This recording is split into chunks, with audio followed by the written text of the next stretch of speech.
All right, we've got Corey Taylor here. Questions for Corey? How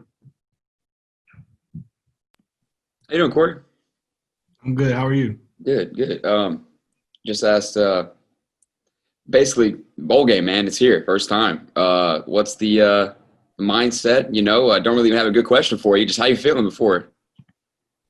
Yeah, we're excited. I mean, definitely been one of the goals that we've had up on the board to make it to postseason play in the bowl game. So it's really fun. I'm glad that, for the guys who haven't got to experience what that's like yet, and then being here for that extended period of time where you really get to focus on football, I'm glad that they're getting the chance to experience that. So we're really excited to be able to go out there and get one more chance to put our best game together.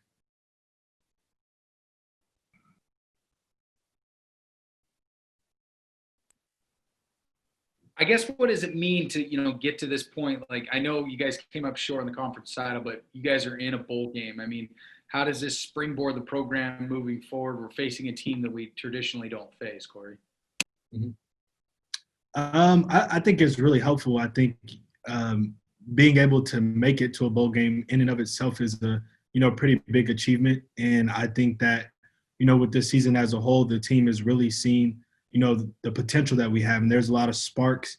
We're still working on putting together our best game, but it gives us another opportunity for that. And I know that it will help the team carry momentum into the seasons to come. Hey, Corey, what would you like to put on film this game for teams at the next level to see?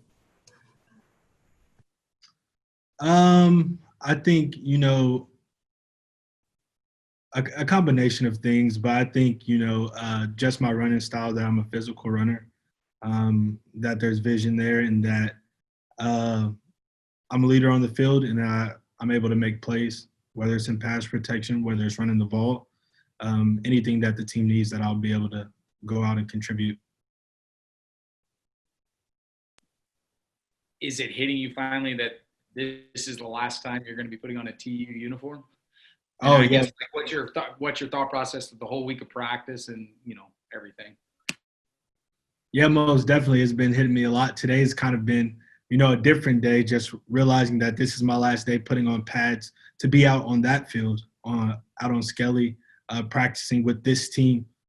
So, it's a lot to take in. I mean, I've spent so much time here. I've developed so many strong relationships, and I'm abundantly grateful for those relationships. So it's going to be hard to step away.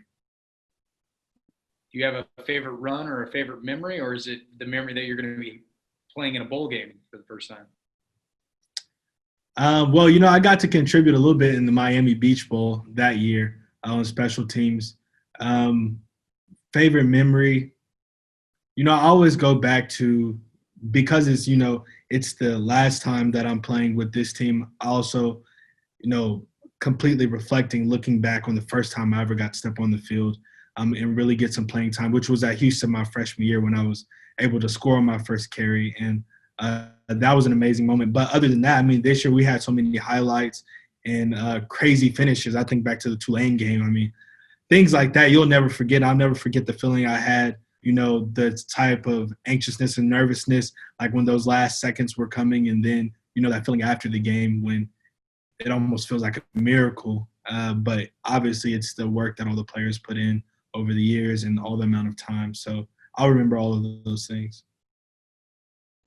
It's another thing I asked Danielle too was, you mentioned the shutdowns and the the cancellations and whatnot.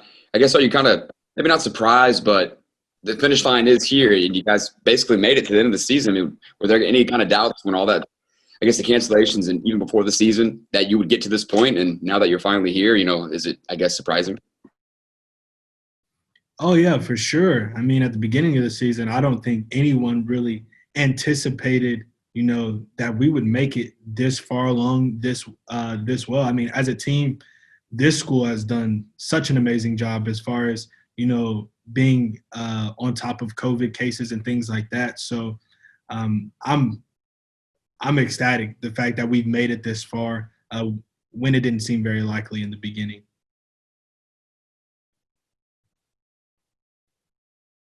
And I guess the opponent, I mean, you touched on it before, but just, someone you haven't seen, SEC team, even though their record, isn't, maybe what a normal bowl team would have. But, I mean, I guess you guys aren't sleeping on them. You're still kind of excited to take on an SEC team? For sure. I think, sometimes records can be a little bit deceiving. I look back at our team last year. We had a great team with a lot of potential out in the field. Just not all the pieces always fell in the right places for us. And when I look at Mississippi State, I see still a crazy talented team that has all the pieces there. And they're playing together very well. And we're excited to play them. One, obviously, it's completely a different conference, so it's excited to see someone new. So we're excited about that. Going off of what Morgan said, you guys look at this game that it's a must-win game for us because, the conference talks about Power 6 and you're taking on a team that is from the Power 5 to take them down? I think, first on our side of things, every game is so important. I think as a university, we're still striving for a lot of respect, out on the field. So this game right there, getting this game under our belt and coming out with the result that we want will allow us to be able to, also have that in our corner to be able to say, hey, look at this resume that we've put together. Look at these things that we've done. I mean, I believe these guys on this team, all of us were able to compete at so many different levels and with so many different teams in whatever conference. So I'm excited to really go out and put that on display and obviously represent our conference as well as we go out and play SEC team.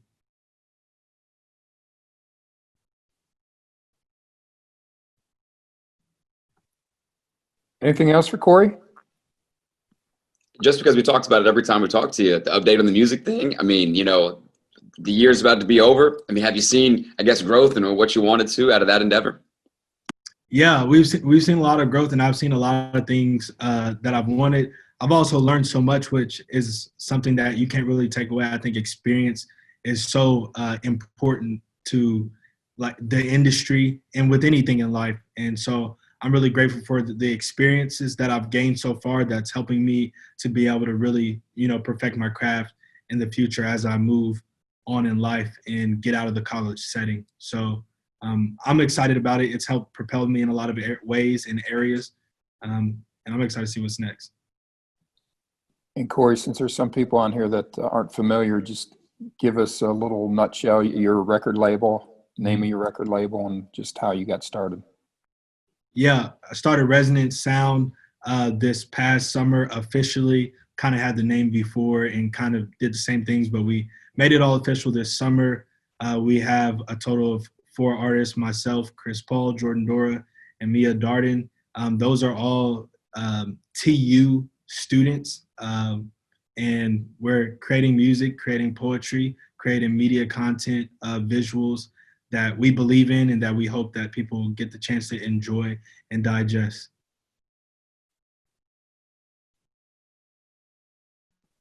Any other questions for Corey? Thank you, sir. All right. Thank you.